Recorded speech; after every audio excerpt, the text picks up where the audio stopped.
pour ma recette de bonnet basique, je vais vous proposer de faire une bande de côte au niveau du début de votre bonnet, donc ici, j'ai l'air maligne comme ça, oui, une bande de côte de 4,5 cm de hauteur. Encore une fois, c'est un bonnet basique et vous pouvez tout à fait le customiser. Ça veut dire quoi? Quand je parle de côte, vous avez un grand choix, mais là on reste sur du simple. Soit vous allez faire de la côte 1-1, une maille en droit, une maille en vert, soit vous allez faire de la côte 2-2. Quelle est la différence entre la côte 2-2 et la côte 1-1? La côte une maille en droit, une maille en vert, 1-1, est une côte qui est plus serrée et la côte 2-2 est une côte qui est moins serrée. Donc vous avez le choix entre les deux. Ensuite, vous avez un deuxième choix. Vous pouvez décider de faire pas d'ourlet, donc simplement une petite bordure et on va commencer ensuite le corps du bonnet. Et vous pouvez aussi décider que non, vous voulez faire un repli, vous voulez avoir un bonnet avec un ourlet. Pour ça, eh bien, au lieu de monter 4,5 cm de côte, vous allez en monter 10. Comme ça, vous allez pouvoir avoir un petit ourlet. Voilà. On est parti, je vais prendre mon aiguille la plus petite et c'est une aiguille circulaire de 40 cm de circonférence depuis la pointe de la première aiguille jusqu'à la deuxième pointe. Attention, ce n'est pas le fil qui fait 40 cm, c'est l'aiguille au complet. Donc je vais prendre mon aiguille, je vais avoir aussi besoin d'un petit anneau repère. Donc j'ai mon petit anneau repère avec sa tasse de café emblématique et que vous pouvez retrouver sur la boutique de Fil Nomade.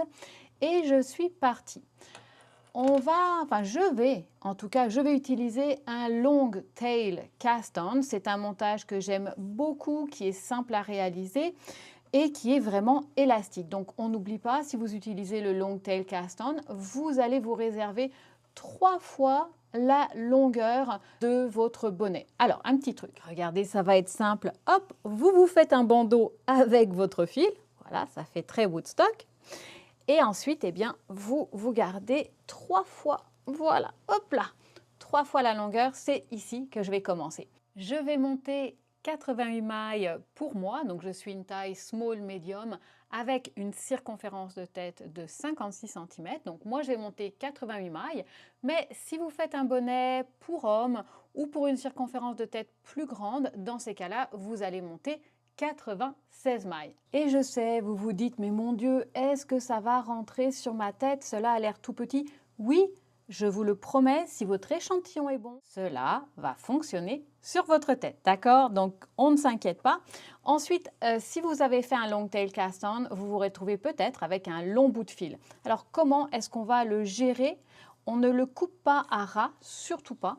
Vous prenez une paire de ciseaux, vous ne faites pas ce que je viens de faire, et vous laissez une dizaine de centimètres de fil et vous pouvez faire un petit nœud juste pour ne pas commencer votre rang avec le mauvais fil puisqu'on veut le fil de la pelote. Ensuite, avant de faire le premier rang, on va s'assurer que toutes nos mailles soient bien dans le même sens. Donc là, par exemple, je vais les mettre vers l'intérieur. Je ne veux pas, pour le premier rang, avoir quelque chose qui twiste comme ça. Vous voyez, ça, vraiment, c'est une erreur impardonnable. Vous devrez tout refaire car vous n'aurez pas un rond. Vous allez avoir ce qu'on appelle un nœud de Moebius. Vous allez avoir le sigle de l'infini et ça ne se met pas sur la tête. Voilà. Donc, on fait bien attention et c'est juste pour le premier rang que toutes nos mailles soient vers l'intérieur. Après ça, je vais prendre mon petit anneau repère. Si vous n'en avez pas un cute, vous inquiétez pas, même une petite boucle de laine fait très bien l'affaire. Je vais le placer sur mon aiguille de droite. Mon fil est dans mon aiguille de droite. Et personnellement, j'ai décidé de faire un bonnet avec de la côte 1-1. Donc, je suis partie. Hop, je viens m'installer juste en face et je vais tricoter une maille à l'endroit, je place mon fil devant et je vais faire une maille à l'envers. Et on va répéter ça à tous les rangs. Donc je commence par une maille à l'endroit, on la voit bien avec son petit V, puis je place mon fil devant pour faire une maille à l'envers. Et là, ça fait une petite perle sous mon aiguille. Allez, On va se rejoindre. Moi, je vais faire une bordure simple. Donc, je vais tricoter 4,5 cm en côte 1,1.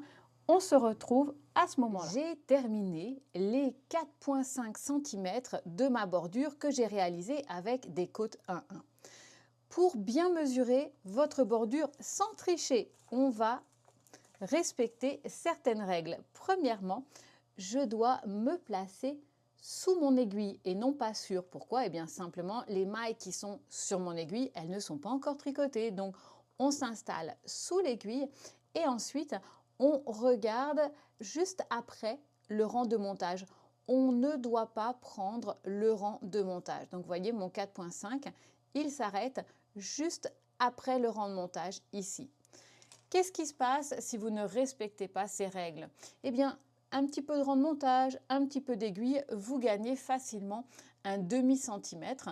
Et ce n'est pas un demi-centimètre en fait qui existe, donc on évite. Allez, c'est parti, on va commencer maintenant le corps du bonnet et on va le commencer avec notre aiguille 4 mm ou la plus grande aiguille selon ce qui fonctionnait pour votre échantillon.